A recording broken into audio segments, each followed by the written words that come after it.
Hi guys, welcome to Paddu ಅಡುಗೆ ಮನೆ. ಇವತ್ತು ನಾವು ಚಿಕನ್ ಕರಿ ಮಾಡ್ತಿದ್ದೇವೆ.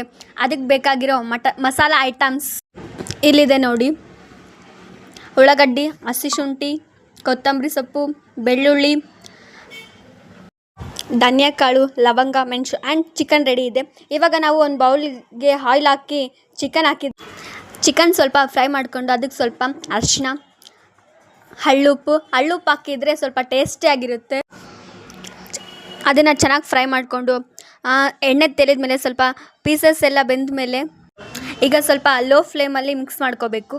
ಇವಾಗ ನಾವು ತೋರಿಸ್ತಿದ್ವಿ ನೋಡಿ, ನಾವು ರುಬ್ಬಿರೋ ಮಸಾಲ ಇಲ್ಲಿದೆ. ಇದಕ್ಕೆ ನಾವು ಕೊತ್ತಂಬರಿ ಸೊಪ್ಪು, ಶುಂಠಿ, ಬೆಳ್ಳುಳ್ಳಿ ಹಾಕಿ ಪೇಸ್ಟ್ ಮಾಡ್ಕೊಂಡಿದ್ದೀವಿ. ಹೀಗೆ ನೋಡಿ ಚಿಕನ್ ಮೇಲೆ ಆಯಿಲ್ ತೇಲಿದೆ, ಚೆನ್ನಾಗಿ ಕಾಣ್ತಿದೆ ನೋಡಿ, ಕಲರ್ಫುಲ್ಲಾಗಿ ಕಾಣ್ತಿದೆ. ಇವಾಗ ಅದನ್ನು ನಾವು ಸ್ವಲ್ಪ ಚೆನ್ನಾಗಿ ಫ್ರೈ ಮಾಡ್ಕೋಬೇಕು. ನಿಮ್ಮ ಮನೇಲಿ ಹೇಗೆ ಮಾಡ್ತೀರಾ, ಚಿಕನ್ ಯಾವ ಥರ ಮಾಡ್ತೀರಾ ಅಂತ ಕಮೆಂಟ್ ಮಾಡಿ. ಇವಾಗ ನಾವು ಪೇಸ್ಟ್ ಮಾಡ್ಕೊಂಡಿರೋಂತಹ ಮಸಾಲವನ್ನು ನಾವೀಗ ಚಿಕನ್ಗೆ ಹಾಕೋಣ. ಈಗ ಹಾಕ್ತಿದ್ದೀವಿ ನೋಡಿ ಮಸಾಲಾನ. ನಾವು ಈಗ ಕರ್ನಾಟಕ ಸ್ಟೈಲಲ್ಲಿ ಚಿಕನ್ ಮಾಡ್ತಿದ್ದೇವೆ. ಬೇರೆ ಬೇರೆ ಕಡೆ ಎಲ್ಲ ಬೇರೆ ಬೇರೆ ಥರ ಚಿಕನ್ ಮಾಡ್ತಿದ್ದೇವೆ. ನಾವು ಈ ಥರ ಚಿಕನ್ ಮಾಡ್ತಿದ್ದೀವಿ.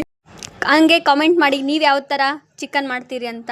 ಹಾಕಿದ್ದೀವಲ್ಲ, ಅದು ಹಸಿ ಸ್ಮೆಲ್ ಹೋಗೋವರೆಗೂ ಇವಾಗ ಅದನ್ನು ಚಿಕನ್ನ ಸ್ವಲ್ಪ ಚೆನ್ನಾಗಿ ಫ್ರೈ ಮಾಡ್ಕೊಂಡು ಇವಾಗ ನಾವು ಖಾರ ಹಾಕ್ತಿದ್ದೀವಿ ನೋಡಿ.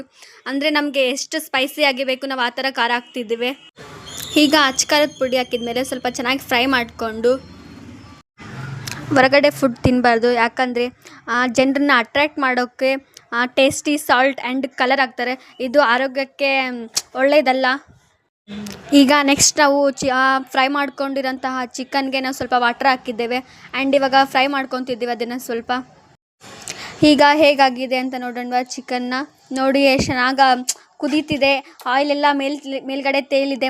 ಇವಾಗ ನಾವು ಈ ಫ್ರೈ ಮಾಡ್ಕೊಂಡಿರೋಂತಹ ಚಿಕನ್ಗೆ ಸ್ವಲ್ಪ ಚಿಕನ್ ಮಸಾಲ ಹಾಕ್ತಿದ್ದೇವೆ. ಈಗ ಚಿಕನ್ ರೆಡಿಯಾಗಿದೆ. ಟೇಸ್ಟಿಯಾಗಿ ಸ್ಪೈಸಿಯಾಗಿ ಕರ್ನಾಟಕ ಸ್ಟೈಲ್ ಚಿಕನ್ ರೆಡಿ.